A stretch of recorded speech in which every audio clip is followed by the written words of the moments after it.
For 10 years, I, Mark, 35, lived in a blissful delusion, believing my marriage to Sarah was the rock-solid foundation of my entire world. I thought we were a team, building a future brick by brick. That lie shattered one Tuesday morning. The kitchen was bright, filled with the aroma of her freshly brewed coffee, when her phone buzzed on the counter. A quick glance at the notification, a name I didn't recognize, changed everything. Was it a misunderstanding? No.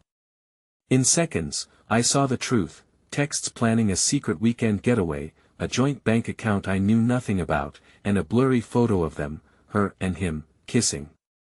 Everything I believed crumbled in less than a minute. Sarah, humming a cheerful tune, oblivious, poured me my usual coffee, a faint lipstick smudge on the rim of her favorite mug. Before I tell you what happened next, if you enjoy stories about justice and family boundaries, take a second to like and subscribe, but only if you genuinely connect with this story. Where are you watching from right now? And what time is it there? Drop a comment and let me know. I walked into the garage and froze when I heard my wife on the phone. The date was a regular Wednesday and I was out there on trash duty like always. Our driveway light cast a faint glow on the cement floor, illuminating a small oil stain from my car that I kept meaning to clean up. In that half-light, I noticed Sabrina was in the driver's seat of her SUV, the engine off, her phone pressed to her ear. She didn't see me come in. I only caught a few words at first, but enough to sense the tension in her voice. "He's just so dull," she said. "Yeah, exactly. I married down. He's a mediocre man with average everything." My legs locked, my chest felt tight. I'd been carrying 2 large black trash bags, and for a moment, I couldn't move. Then came another voice on speaker. Her sister Pamela, by the sound of it. I heard a short burst of laughter flooding through the phone's tiny speaker. "You can always upgrade after the mortgage is paid off," Pamela said with a giggle that made me feel vaguely nauseous. Sabrina let out a slow sigh. "I know. I should have gone with James. You know, he's accomplished so much more. Seth is stuck in the same position at the same pay, doing the same worthless tasks day in and day out." I stood stunned behind our garbage bin. My first instinct was to burst in there to ask why the heck she was saying those things. Yet something in me, maybe sheer shock, kept me rooted in place. I realized she hadn't once mentioned wanting to fix anything between us. She spoke as though it was all decided, like I was just an embarrassing relic from her 20s she lived with out of obligation. "He's average and everything else, too, if you know what I mean," she continued. Pamela's laughter chimed in again. "Like I said, sis, you can always upgrade after you're done benefiting from him financially." That was the moment I discovered how quickly love can sour into something else. A bizarre mix of fury and shame. My cheeks burned. My lungs forgot how to breathe. I felt like an intruder in my own life. Finally, I managed to step backward, creeping away before she could spot me. My heart hammered so loudly, I was sure she'd hear it.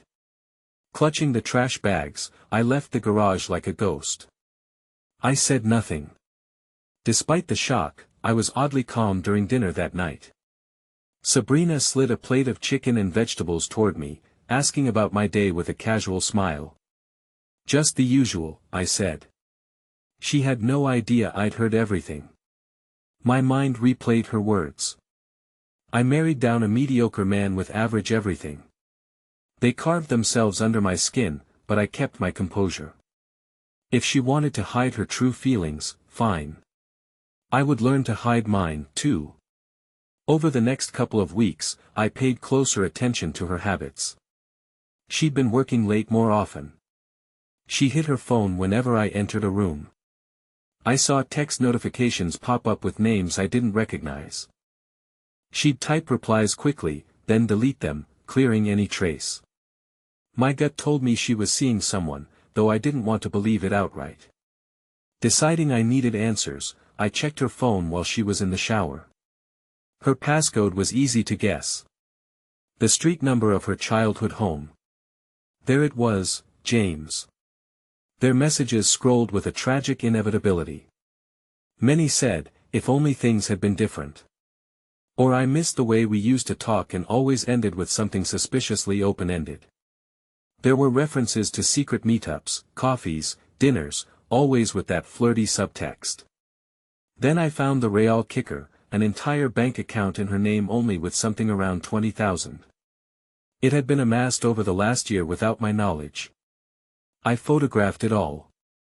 If Sabrina saw me with her phone, it might turn into a shouting match I'd lose control over. So, I put it back exactly where I found it. From that moment, I felt everything shift. The shock bled away and a new sense of awareness took its place. I did not confront her. I did not threaten. Instead, I gathered documents copying everything that might matter if we ended up in court. Payubs, mortgage details, credit card statements. I made a little folder in my Google Drive titled Exit Strategy.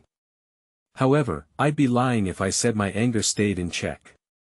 Late at night, I lay awake, replaying all the nights I'd given her foot massages because she was tired. All the times I'd foregone personal desires so we could save for a shared dream. I realized I'd never truly known her. She didn't just slip up once. She actively mocked me. Worse, she never tried to talk about her dissatisfaction. Instead, she ran to James and apparently vented to her sister. Eventually, I tailed her on one of her late nights at work. Watching from my car a block away, my phone camera poised, I caught her hugging James on the sidewalk outside a trendy bistro. He kissed her cheek and guided her inside. I took a few snapshots. Inside, I'm sure my heart was cracking, but outwardly a numbness carried me. When she came home, she gave me the same false smile, the same, "Oh, dinner was boring," story. Still, I stayed quiet. A month later, I snapped, but it wasn't in the way you might expect. I didn't scream or weep. Instead, I methodically emptied my closet into 3 suitcases and left my wedding band on the counter next to a note that read, "Don't try to find me." I drove to my old friend Dennis's place. He had a spare room and no illusions about how complicated marriages can get. I told him everything. He listened, shrugged, and said, "The room's yours as long as you need it." Sabrina flooded my phone with texts and missed calls. "Are you okay? Where are you? I'm so worried about you. Please come back and let's talk." I ignored them all. My calm had turned into something colder, sharper. I let her stew. She couldn't spin the story her way if I refused to engage. In the weeks that followed, I quietly set about dismantling the life we shared, freezing joint accounts, transferring half the funds, contacting a lawyer for advice on next steps. I read countless stories from others who'd been cheated on. And the overwhelming recommendation was, keep your composure and gather evidence. Don't let them see what you have until it's absolutely necessary. But during that time, something inside me started to twist. My anger grew into a throbbing determination to get even, to punish not just Sabrina, but James, too. We all have moments where we toy with the idea of revenge, but I found myself going beyond daydreams. I relished the thought of humiliating him. More than that, I craved doing something that would leave him shaking. My therapist, who I ended up seeing once I realized I needed an outlet, warned me that I was flirting with a dangerous obsession. But I rarely told the therapist the full story, so she had no idea how dark my thoughts were getting. Eventually, I found out precisely who James was professionally. LinkedIn is a wonderful tool if you know how to snoop. I read about his new promotions, his volunteer activities likely done for show, his personal mission statements, his firm handshake in the posted selfies, a classic hot shot with money. I seethed, hating him for everything he'd achieved, especially the infiltration into my marriage. Some nights I would pace around Dennis's spare room, unable to sleep, and imagine confronting James. It took only a minimal effort to figure out where James lived. He posted plenty on social media. Fancy lunches at downtown spots, a condo in an upscale building, a trip to a nearby forest preserve for mindful hiking. My unhinged curiosity led me to stalk his schedule. He used the same coffee shop every Tuesday morning. He posted from that forest preserve about once a month. He was also seeing Sabrina on the side. All that stoked my resentment. Yes, my wife's betrayal hurt. But in a twisted way, the more I fixated on James, the more I convinced myself it was him I needed to break. The husband they wrote off as mediocre was about to do something. It began subtly. I decided to show Sabrina that I wasn't as meek as she believed. One evening, exactly 3 months after I left, she started texting me. "We need to talk, please. I'm sorry. Let's meet." I thought about ignoring her, but changed my mind. She was useful as a link to James. We arranged to meet at a small diner just off the interstate. She arrived looking worn down, eyes rimmed in red. "No makeup." "Seth," she whispered. "Oh my God, you look different." I had indeed changed. After leaving, I'd worked out relentlessly, more for stress relief than anything else, but it gave me broader shoulders and a sharper expression. She stared at me as if remembering that once upon a time she might have been genuinely attracted to me. "What do you want?" I waited for her to speak. "I want to apologize," she began. "I never wanted you to leave like that. I lost myself, okay? I was unhappy. I felt stuck. It was stupid to talk to James." She wanted to keep speaking, but I cut her off. "I'm not here to talk about us getting back together. That's not an option." Her expression sagged. "I know. She swallowed, blinking. "I'm not making excuses for how I handled things, but if you care at all about what we had, 8 years of marriage, Seth, please can you just let me talk to you about the finances? The bank is threatening foreclosure. I can't do this alone." She was trembling, but all I could think about was how I'd found out she called me average everything behind my back. Any empathy I might have once felt was drowned under cold disgust. While she tried to explain about late mortgage payments and upcoming bills, I found my mind wandering to James again and the plan I'd been hatching for weeks. I interrupted her. "Does James know about your money troubles?" She hesitated, eyes flickering away. Then she admitted he stopped seeing me a month ago. He claimed he needed space or something. So, he bailed on her. Typical. She was alone with her illusions and tatters, needing me to bail her out. While I didn't care if she sank, I saw an opportunity to push my next step. "I can help you," I said evenly. "But there's something I need from you first." She looked up, eyebrows pinched. "Okay, what?" "James' schedule. I know you still text occasionally." She stiffened. "Seth, why?" "Because I want to talk to him," I said. "I have some business with him. If you want me to sign any documents that'll help you manage this foreclosure process more easily, then you'll do what I ask. Otherwise, deal with the bank on your own." She stared at me in a way I'd never seen before, with fear. Perhaps she realized I had finally stepped into territory that was beyond heartbreak. This was personal vengeance. "All right," she said quietly. "I can tell you what I know." She scribbled a few details. James' typical whereabouts, the times he usually left work, the route he took. I thanked her, got up, and left her with the check. As I strode to my car, I didn't feel guilt. I felt a dark thrill. James was easy to track. Late on a Thursday around 8 p.m., he strolled out of the office building Sabrina had indicated. He wore a navy blazer over pressed slacks, looking every bit the upwardly mobile professional. I watched him from my SUV, engine idling, a baseball cap pulled low over my brow. I'd parked a few spots away from his sleek sedan. My pulse hammered in my temples.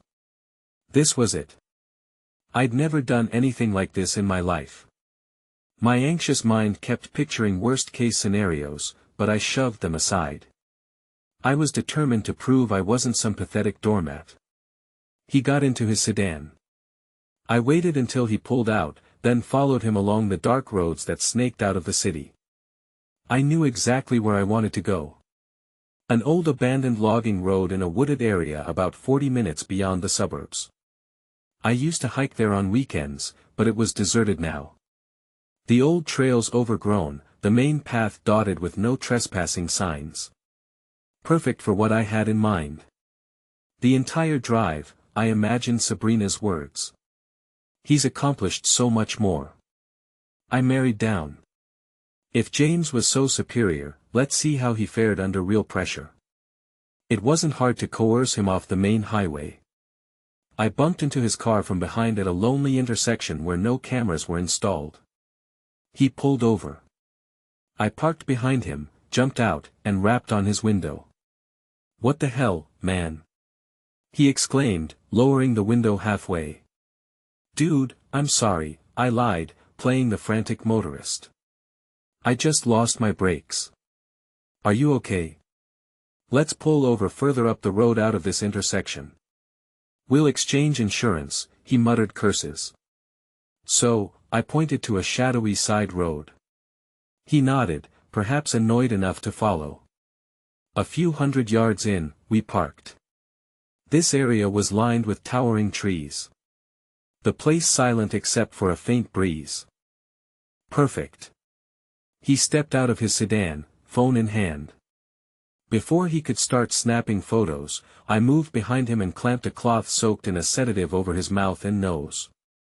It was a trick I'd read about to incapacitate someone quickly. He struggled, limbs flailing, but I had the advantage of surprise and adrenaline. Within moments, he sagged, losing consciousness. My heart pounded so violently, I felt unsteady, but I moved with single-minded focus. I popped his trunk, yanked out a few gym items he had stuffed there, and then dragged him to my SUV instead, tossing him in my trunk. I had reinforced the cargo space with plastic lining beforehand. My hands shook, but I forced myself to keep going. The entire abduction took maybe 2 minutes, just enough time that if a passerby had driven by, I could have been done for, but no one came down that old road. I drove deeper into the forest, my knuckles white on the wheel. My stomach churned from the risk. Yet a certain grim satisfaction settled in. This is what it meant to take control, to stop being the convenient doormat and become the person who decided others' fates. 20 minutes along a winding overgrown path, I parked by a small clearing. There used to be a logging site there, empty now, ringed by trees that blocked out the moonlight. I took a deep breath, popped open the trunk, pulled out James' limp form, and propped him against a stump. Then I used zip ties to secure his wrists. Over his head, I slipped a black cloth bag, letting him remain half unconscious for a while. I splashed water on his face until he sputtered awake.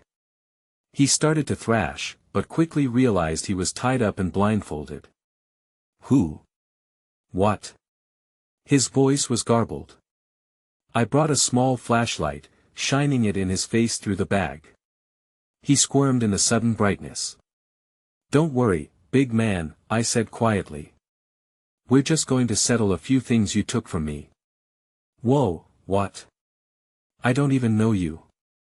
He was trembling. "Oh, but you do." I let that hang in the air. "You stole something of mine. My wife's affection. Now you'll pay." He shook his head, gasping. "You're insane." Sabrina said. "Sabrina said what?" I snarled. "That I was average. That I married down. That you're better than me. Let's see how that holds up out here." I undid the zip ties but kept the hood on. Then I yanked him up by his collar. "Dig." I tossed him a shovel. "Right there. If you try to run, I'll put a bullet in your kneecap." He stammered. "Why? What are you?" I didn't answer. Just shoved the shovel into his hands, forcing him to plunge it into the dirt. The forest was quiet except for the clank of metal on rock occasionally. James panted in terror. I paced behind him, letting the muzzle of my Colt rest near his shoulder. Yes, I procured a pistol. It wasn't fully legal, purchased through a shady online deal, but it was real enough to blow a hole in him if I chose. Toss the dirt aside, I said, calm but chilling. Make it deep. He actually whimpered. Are you going to end me? Keep digging. For several minutes, he did. The hole grew about 3 feet deep. His breathing fractured, his shoulders coated with sweat and dirt. He kept trying to shift the hood, glimpsing me from underneath. Each time he did, I jammed the Colt into his side. Finally, he said, I'm sorry. I'm sorry. I didn't know you were still like I believed her when she said you'd abandoned her. She told me you were out of the picture. My mouth curled into a bitter smile. She told me you were out of the picture. Funny how that works. He let out a sob, the shovel slipping from his fingers. Please, man. Please, I regret it. Okay, she and I were never serious. I fired a shot into the air. The blast ripped through the stillness like a tear in the night. James dropped to his knees, covering his head in abject terror. A high-pitched cry, something primal, tore from his throat. Keep crying, I said, stepping around the pit. Shout all you want. There's no one around to hear. He was shaking so badly that I almost felt pity. Almost. But then I remembered all the humiliating messages, the stolen embraces, the dinners meant to woo her away. I stood there pointing the tool at him. My heart hammered, but I refused to let fear show in my voice. What did you think was going to happen? I snarled. Think I just vanished while you enjoyed what used to be mine? He crawled to the edge of the hole. I stepped closer, feeling the power in every breath. My finger grazed the trigger and for a single second I wondered if I might actually go too far. Then I forced myself to step back. I fired another shot intentionally wide into a tree trunk. You're lucky you're not worth a bullet. I hissed. This isn't how I solve problems yet. He collapsed on the ground, sobbing. I pulled the cloth off his head, letting him finally see. My face must have looked monstrous in the shaky flashlight beam. Seth, he whimpered. God, look, please. I'm sorry. Don't do this. I let him cry, let him sputter apologies. Then softly, I said, now you know you can never see her again. You can never mention me to the cops or I'll deny everything. I have the resources to ruin your career. I'll counter-sue for alienation of affection, for emotional distress, for anything I can. Do you want to risk it? He shook his head desperately. Then you'll keep your mouth shut, I said with finality. And maybe you'll learn a lesson about messing with another man's wife. I yanked him to his feet, letting him see the shallow grave he dug. Remember how close you came tonight?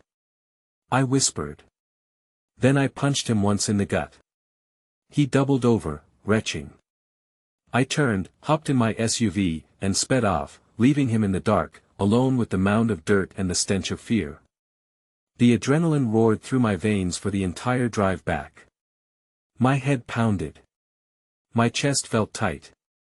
Part of me couldn't believe I'd done it. Another part was exultant, thinking they called mediocre. Let's see how they handle a man who doesn't know his own limits. I returned to Dennis's place, parked in the garage, and walked inside with a sheen of sweat covering my forehead. Dennis was out for the evening, which spared me any awkward interrogation. I locked myself in the bathroom and stared at my reflection in the mirror. I barely recognized the man looking back. My eyes were bloodshot, my expression taut with tension. I turned on the faucet, splashed cold water on my face, and tried to slow my breathing. I couldn't help but reflect.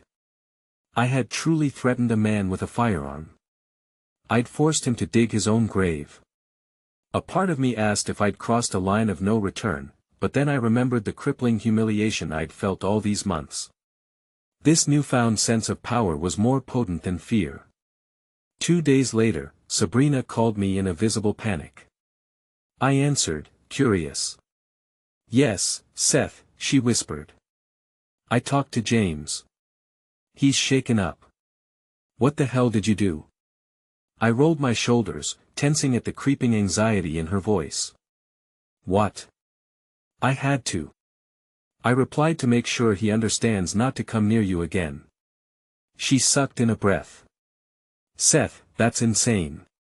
You can't just what's insane? I interrupted. Is thinking you both could walk all over me without consequence. Have you forgotten that you shoved me aside? Called mediocre. Moved on with James while I was footing the bills. She tried to argue less from real moral ground and more out of alarm. I never thought you'd disappear and come back like this. I'm sorry. I was frustrated, but I never wanted it to go this far. You started it, I said coldly. Now you're reaping the results. She bowed her head in shame. At least that's what I pictured from the elongated silence on the phone. Finally, she said, please don't do anything else. And I need your help with the bank. She explained that the house was about to go under, that the mortgage was in arrears. The money she'd squirreled away was gone, spent on whatever illusions she'd chased with James. If we didn't do something, we'd face foreclosure. It would hurt both our credit scores. I smirked. You want my help now? She swallowed. It's the only way we can salvage something. If the bank seizes the house, we both lose everything. I considered the pros and cons. Letting her go bankrupt might be a sweet second-tier revenge, but it would also torpedo my financial standing. I wasn't quite the unstoppable renegade I fancied myself to be. I had a credit score, a future to think of. It was better to handle it strategically. All right, I said, but we do it with conditions. I'm in control. She gave a shaky agreement, too worn out to resist. Realizing I had her where I wanted, I scheduled a set of meetings with the bank and a real estate agent. My plan was to short sell the property, splitting any leftover debt. But with me manipulating the documents, so Sabrina paid the lion's share. I had no qualms about turning the screws further. Meanwhile, I diverted some of my attention to meeting new people. I signed up for a local networking group that met at bars on Friday nights. It was there I met a woman named Celeste. She was a friend of Dennis's colleague. Attractive, sharp-witted, a bit edgy. Over beer and onion rings, we flirted. She asked, so, what's your story? I could have told her a sanitized version, but I found myself giving hints of truth. I'm going through a divorce. My wife had an affair. I left. Celeste's eyebrows rose sympathetically. That's a lot. Are you okay? I shrugged, unaccustomed to real concern. I managed. She and I started texting, then going out for casual meals. A month later, she stayed over at my new apartment. I didn't consider it love. Not yet. But it was comforting to have someone whose presence signaled a fresh start. I never told her the details, never revealed the night I made James dig a grave in the woods. She mistook my guardedness for heartbreak. If only she knew it was something darker that gnawed at me, a sense that power could be taken by force. Throughout this period, my phone conversations with Sabrina were purely transactional. We negotiated the house short sale. She'd grown silent, subdued. I could sense her fears simmering beneath every call. The final straw came when the buyer's bank demanded a last-minute inspection. Sabrina called me in tears, claiming something was wrong with the roof, an urgent repair that could sink the deal. Celeste looked at me with mild concern as I grabbed my car keys. Everything okay? She asked me. Yeah, I replied. Just dealing with some leftover property drama. You sure you don't want me to come? She offered. I can help if it's a property thing. I used to watch a lot of those renovation shows. I forced a half laugh. Better I handle this alone. Thanks, though. I drove out to the old house. Our house once. The lawn had grown scraggly. The porch light was off. When I walked in, the living room was cluttered with boxes. Sabrina paced near the fireplace, eyes ringed with exhaustion. On the table sat accounts and receipts, an avalanche of stress. "Hey," she said softly. "I'm sorry to drag you into this, but I need you to sign these so we can hire a contractor for the roof." "Fine," I answered. My eyes drifted over the worn couch, the blank TV screen. We used to watch dumb comedies there on Friday nights. The ghost of that memory made me scowl. As I was signing, Sabrina said, "He told me what you did." I looked up. "Who?" She glared. "You know who. James." I set my jaw. "Then he told you I gave him a chance to keep his mouth shut." She wrapped her arms around her torso as if protecting herself from a chill. "I'm scared, Seth. You're not the man I remember." "Neither are you," I retorted. "I guess we bring out each other's worst." She sank into a kitchen chair, tears welling in her eyes. "You have every right to hate me. I said awful things, but you've gone off the deep end." I put down the pen. "That's for me to decide." We exchanged no more words. I signed everything that would get the roof patched. She stared at me, looking like she wanted to beg for my humanity, but I had none to spare. I left without explanation. By the end of that month, the short sale was complete. Due to how we structured the expenses, she took a heavier financial hit than me. I felt no remorse. Celeste and I decided to move in together after 4 months of dating. Too soon, maybe, but I like controlling the environment. We chose a modern loft on the other side of town. Floor-to-ceiling windows, polished concrete floors, a minimalist vibe. It was a stark contrast to the suburban dread I'd left behind. Dennis joked that I'd become a big shot. Sabrina had taken a humiliating series of stumbles, working a lesser job, living in a tiny apartment she could barely afford, fielding calls from debt collectors. I heard all this through mutual friends or from her occasional text messages, which I rarely answered. My vengeance was complete, or so I thought. One night, just before midnight, there was a pounding on our front door. It startled Celeste and me awake. I flung on some clothes, hurried to see who it was. Peering through the peephole, I glimpsed long dark hair and a familiar face twisted in wild desperation. "Sabrina, open up," she yelled. "Seth, I know you're in there." Celeste appeared behind me, rubbing her eyes. "Who is that?" she asked. "My ex," I grunted. "Stay back, Seth." Sabrina's voice came through the door. "I just found out from friends that you have a new girlfriend. You're just like that. You moved on with someone else. Are you serious?" I rolled my eyes. "We're divorced. Why shouldn't I?" "Open the door. Let's talk," she hollered.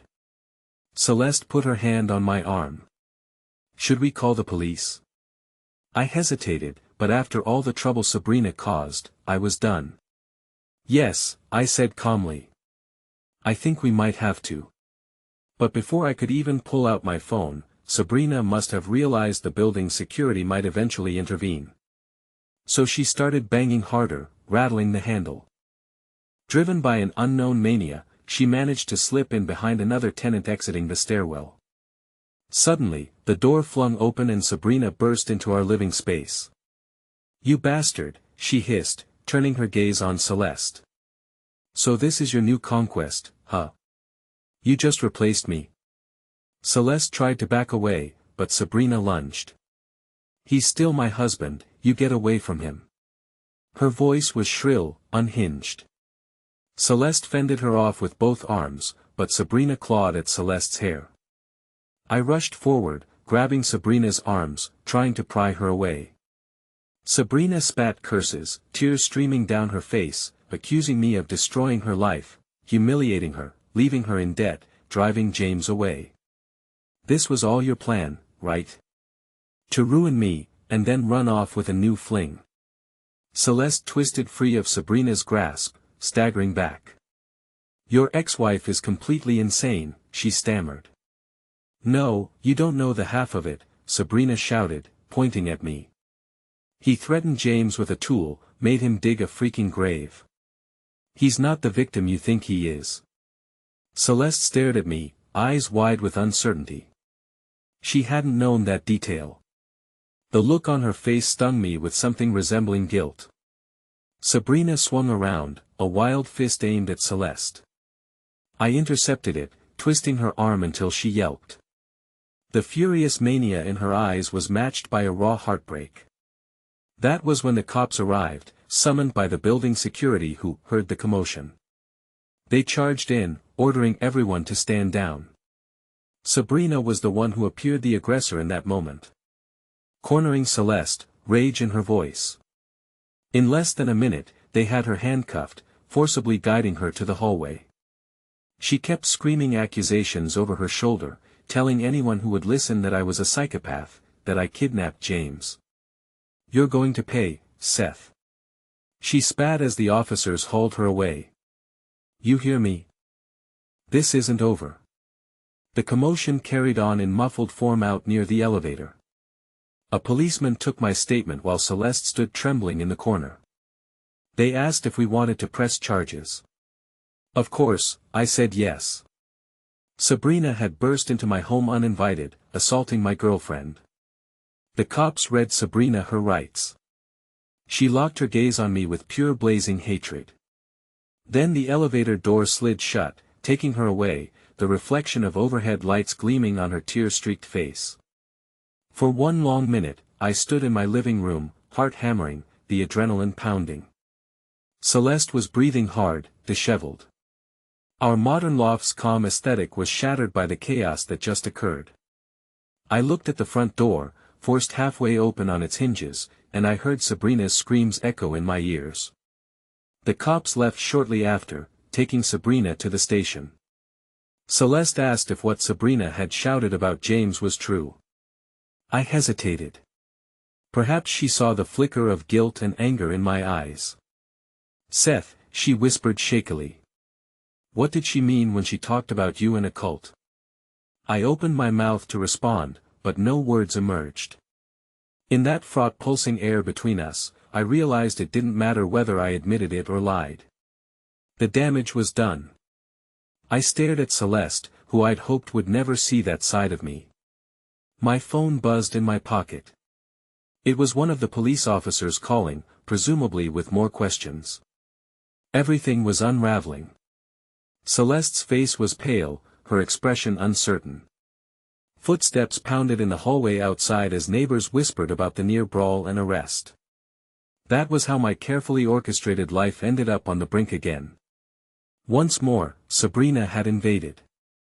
And once more, I was left wondering how I'd let it reach such a fever pitch. I clenched my fists, feeling that old swirl of triumph and dread.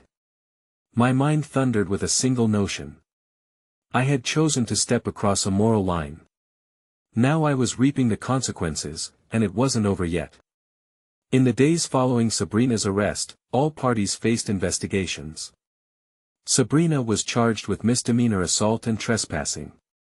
James, coaxed by Sabrina's testimony, hesitantly approached the authorities, but lacked physical proof to press charges against me.